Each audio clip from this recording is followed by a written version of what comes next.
time. Good afternoon, Mission Continues, fellows. Good afternoon. Excellent. My name is Mike Brewer, and I'm a Mission Continues fellow. And today I speak to you as a Mission Continues fellow. Now, the intent that I have for today is very simple. I want to share with you something that I've lived, that I've sacrificed for, and I've seen in every single one of you. I want to share with you a message that has been sent to me over the last several years of my transition as a veteran of the U.S. Army. Oh. Now, when I was in the Army, I served in Iraq and Afghanistan. I served 173rd, I served with CTAF, 3rd Special Forces Group, 7th Special Forces Group, and the Joint Special Operations Command. The top of my game when I got out. And when I did leave the military, I had it all planned. I had an Excel spreadsheet and a PowerPoint that told me exactly what I was going to do as soon as I came home. Okay? I was a PowerPoint ranger, yes. When I came home, I knew that my fiance and I were going to get to school, we're going to get a home, we're going to get some cars, we're going to do this whole civilian thing, we're going to knock it out of the park. And for 30 days I did. For 30 days I knocked it out of the park. And on the 31st day, I had what the doctors called a panic attack. I had no idea what a panic attack was. I had no idea when they diagnosed me with post-traumatic stress disorder, with traumatic brain injury, and with anxiety. And as I went through the next several months, I was so confident in who I was, I began to see my whole life crash down in front of me. I saw the struggles that presented themselves in the relationships with my wife, with my family, with my friends, and with myself.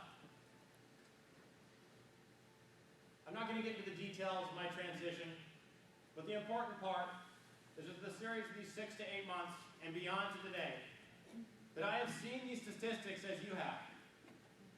I've had close friends that have committed suicide, that are severe alcoholics, that they've turned to drugs. And in the midst of my anguish, after I lost a close friend of mine back in 2008, I remembered the words that a very influential officer gave to me when I was in Iraq. His officer said, "I know that you're leaving the military. I know that you're going home. And I want you to know that because you have served, that you're going to make an incredible leader in the civilian world. And if you ever doubt that, then give me a call." Well, that influential character was Eric Greitens. He was Lieutenant Commander Greitens to me.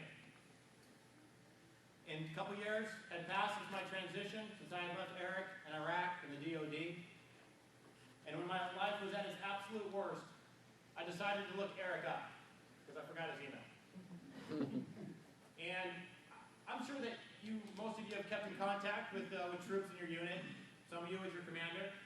Some of you have become good friends. And when I went to go look Eric up, I thought I was going to try to catch him some random article, maybe the AKO, the Army Knowledge Online. What I didn't expect was that pages and pages and pages of Google search for Eric Greitens. I had no idea that he was a Rhodes Scholar. I had no idea that he was an author, a humanitarian, and it just sort of made sense.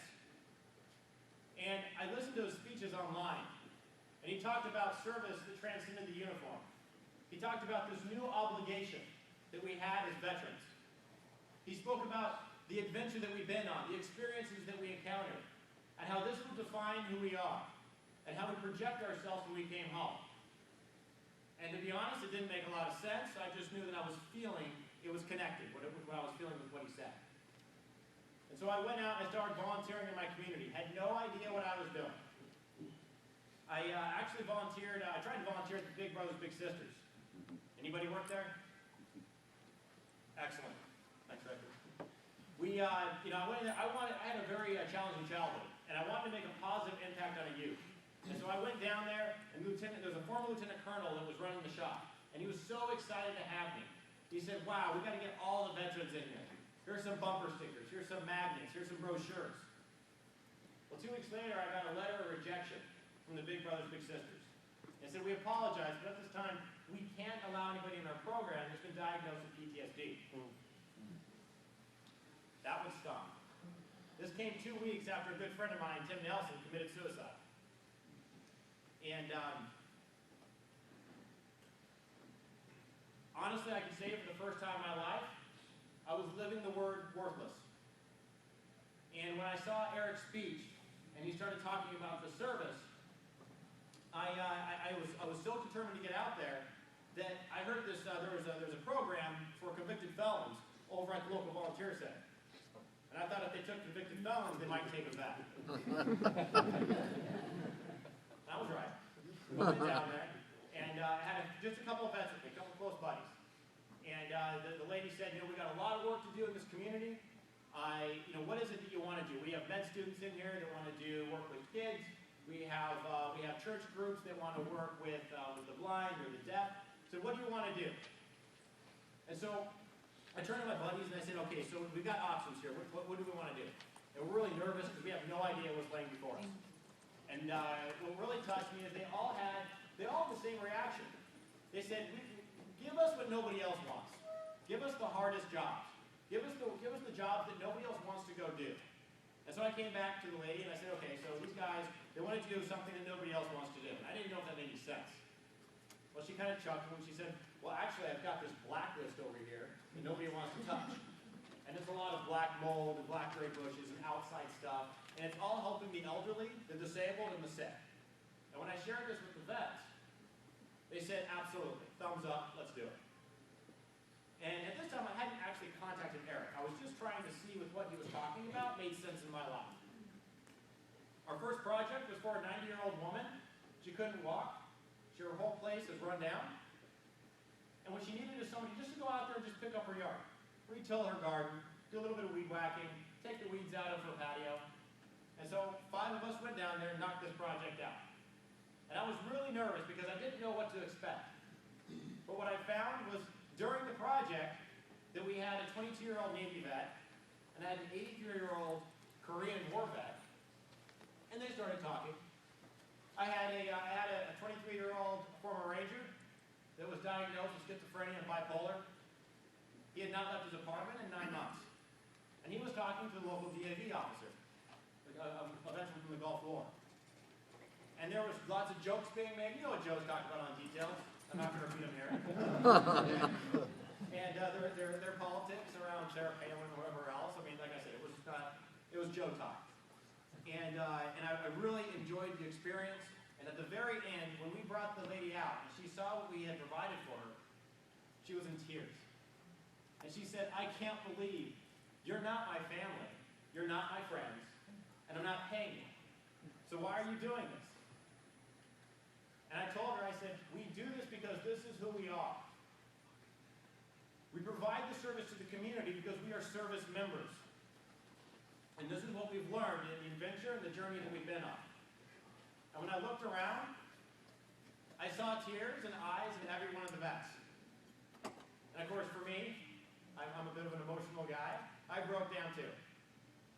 And from then on, I knew this was exactly what we needed to do. Not just we as veterans in Bellingham, Washington, but veterans across the nation.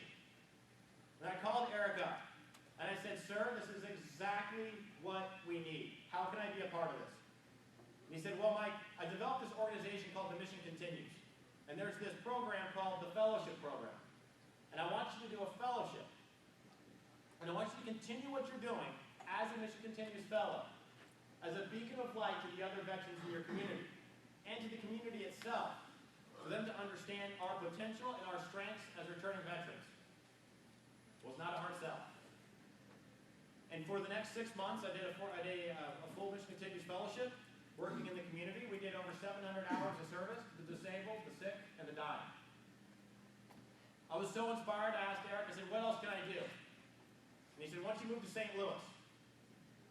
Nowhere in my track of goals was Missouri.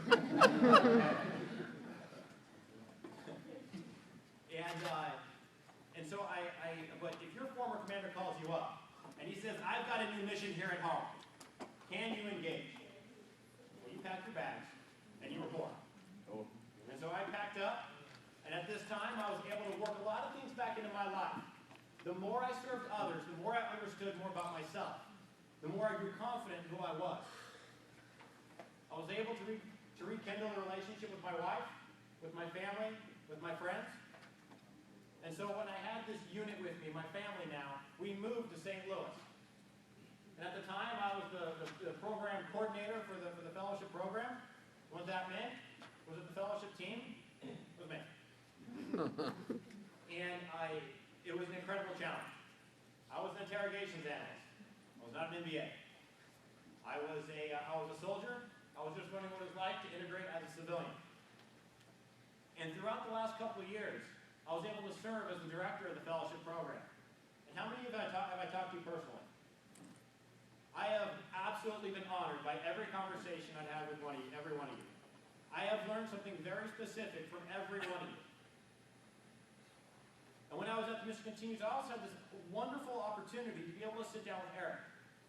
And Eric's, when I went in there, I started talking to him, he was like, okay, we're going to have to start from ground one here. He said, do you know who Homer is? And I said, it was a character on The Simpsons. That's all I knew. And he said, okay, so we're going to start from the very basics. All right? This is called Homer. This is the Odyssey. This is the Iliad. We worked ourselves up all the way to contemporary philosophy. And what Eric shared with me was the reason why he built Mission Continues. Why it was imperative that he didn't take the $250,000 a year salary over at some consulting firm, but why he decided to sleep on an air mattress and try to start an organization that he believed one day would be the nation's largest movement of veterans. It's this philosophy and the message that I've heard from you that I want to share with you here today. This is what brings us together. This is what makes us one. It is the adventure that we embarked on, the experiences that we share, the truths that we've learned in these experiences, the struggles that we face together, and our obligation moving forward. This is what's called the hero's journey, or the heroic quest. And I want to present it to you today in the concept of a myth, the myth of Prometheus. I'm going to jog your memory. Who's Prometheus? The guy that stole the fire from the gods and brought it back down to mankind. What we have to remember with Greek mythology, and with all mythology, is that it's not a literal account of history. We're not opening a textbook and learning names, dates, and places. When we look at these myths were intended to provide a narrative so that we would identify with the story. That the emotions that we feel as we're following the story would share insight into who we are, both as individuals and as human beings. So this is what I want you to keep in mind as I go through the story. Now, for those of us who are not as familiar with the story of Prometheus, I actually want to give a quick rundown. And for the Greek majors, we can talk afterwards in the details of that. According to the Greeks, in the creation of the world, in the very beginning, that there was a Titan, the predecessor of the gods. This individual is named Prometheus. And Prometheus was instructed to literally build, physically, each living being. And as he was assembling all these living beings, his brother came up to him. His brother said, hey, listen, Prometheus, this is really awesome. I want to have a part in this.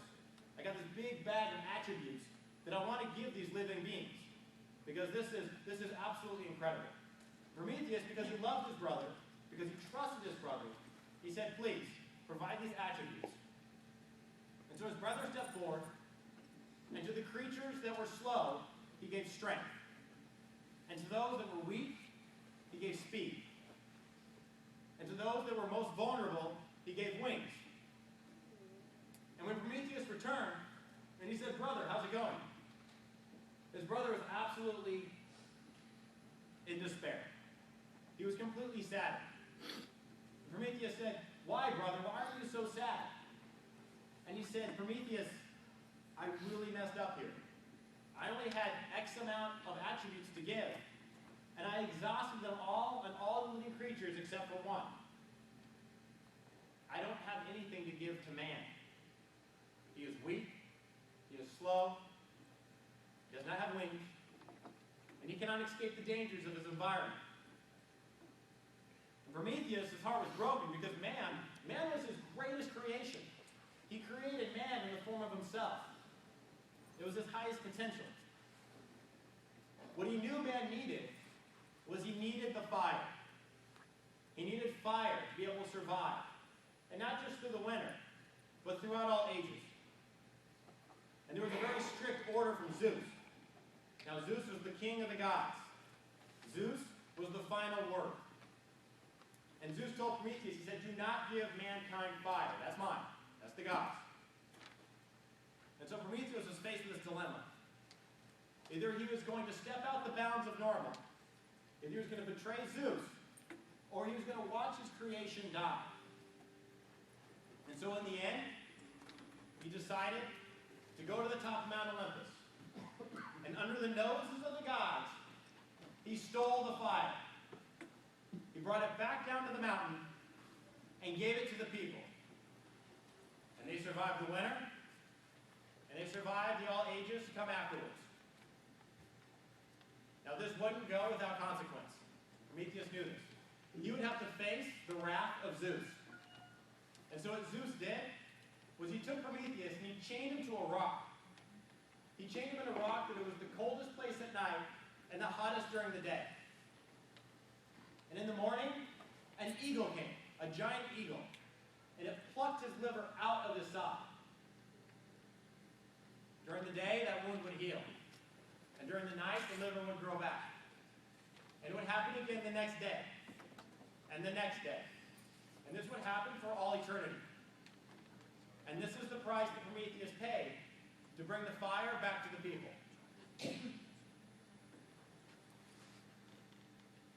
So now we're all schooled up on Prometheus. And the important part about Prometheus, and about all stories about individuals that embark on this adventure, is that it all falls under a simple construct. And this construct has become the hero's journey, or the heroic quest. And it's 4 basic principles. And as I speak, each and every one of you will be able to identify with these principles. And when I'm done, in more ways than you possibly want to.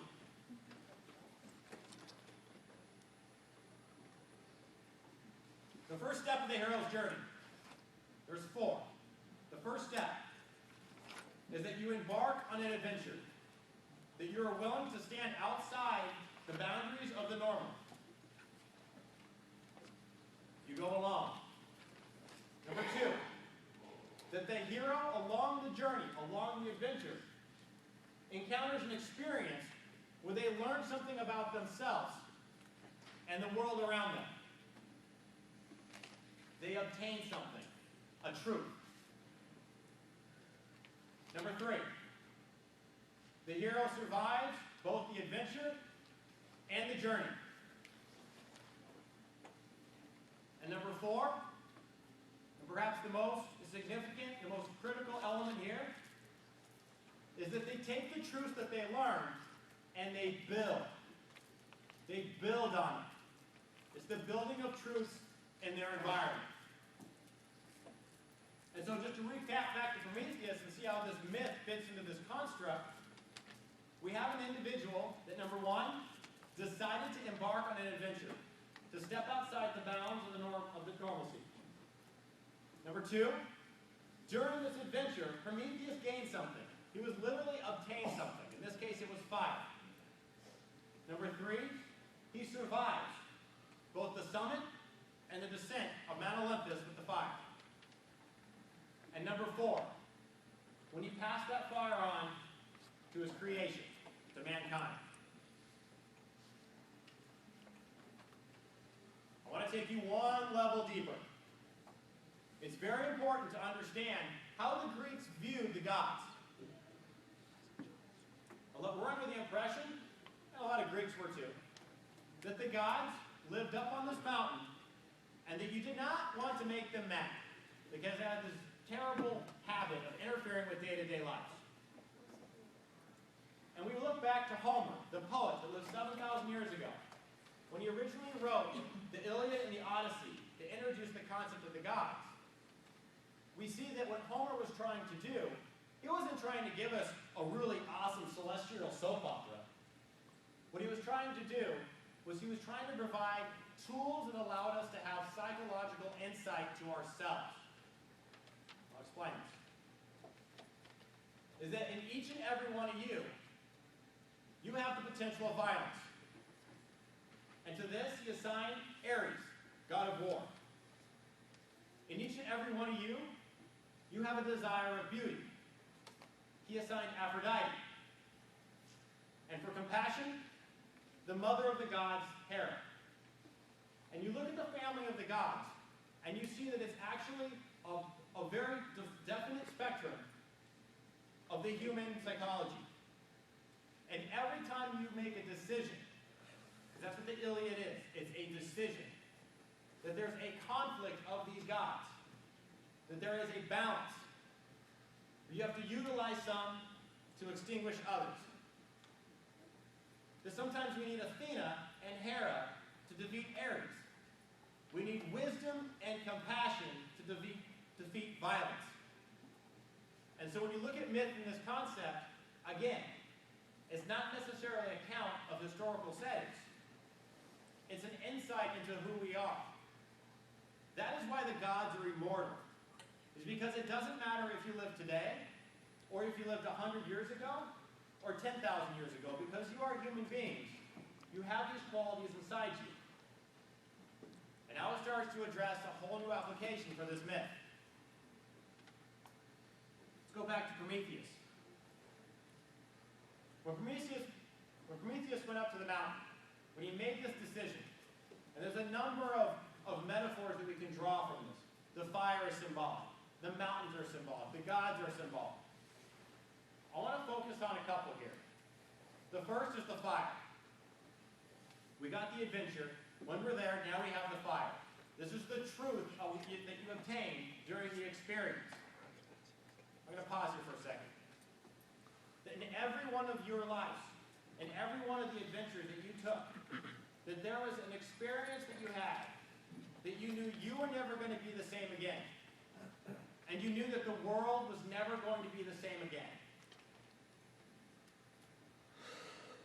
The other metaphor I want to focus on is the liver. The Greeks believed that the soul lived in the liver. That the soul was plucked from Prometheus as he was chained to the rock. Every day.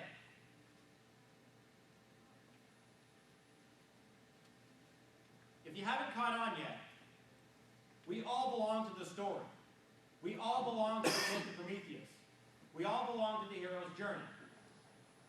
We all went on an adventure. We all took a risk. We embarked on a quest that was vague and full of risk.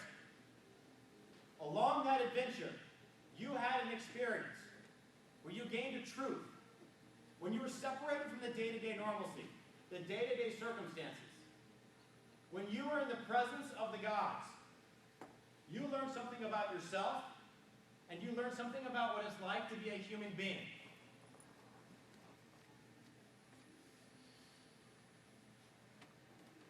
And because you're sitting in this room today, you survived. You survived the adventure, and you survived the experience. Everybody knows somebody in this room who did not.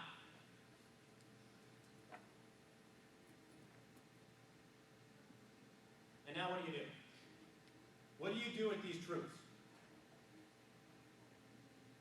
You build. You build on these truths.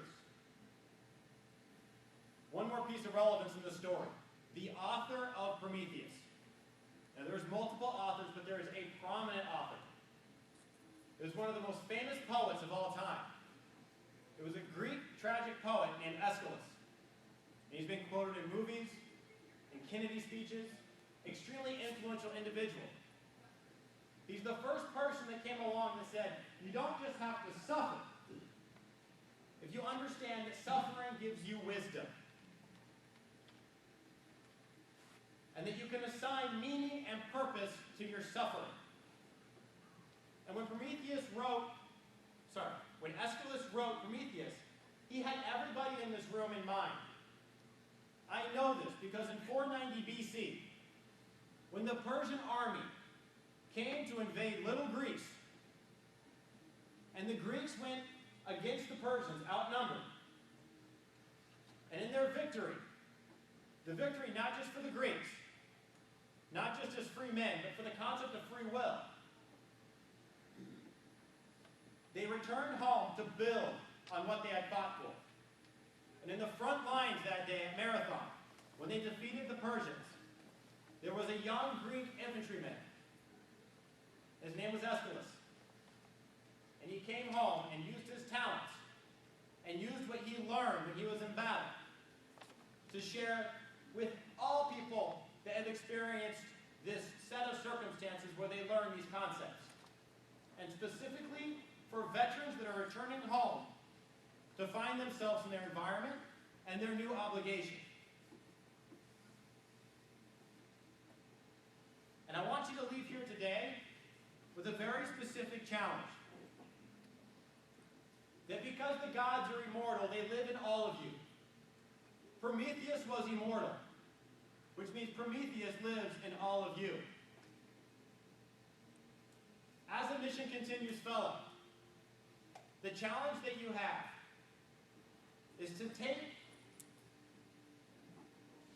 what you've learned, that fire, that truth. Take the chaining to the rock. How many of you wake up as if you're chained to a rock? How many times do you waken up and feel like you are stranded? That you are trapped? How many of you feel like as if your soul is being plucked on a daily level? We have to constantly ask yourself, who am I? As a result of my experiences. And you take this concept, and like I said, when you were in the presence of the gods, every single one of you, shared the audience with these gods.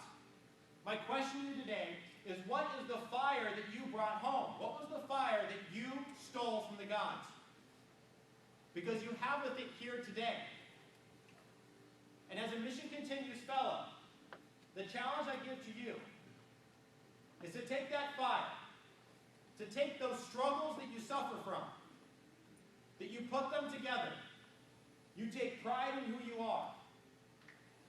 And then when you walk out of this room, when you walk out of this conference, that your obligation, as Aeschylus did, as the Greeks did, as the Romans, as the Aztecs, as every other warrior that you share a legacy with, that as Americans, that you go home and you do nothing less than build the greatest nation that the world has ever seen. Because that's exactly what the Greeks did. And that's exactly what Aeschylus did. Seldom is the way clear. Never is it easy. But if the mission continues, nothing's easy. And we take pride in that. Engage. Thank you.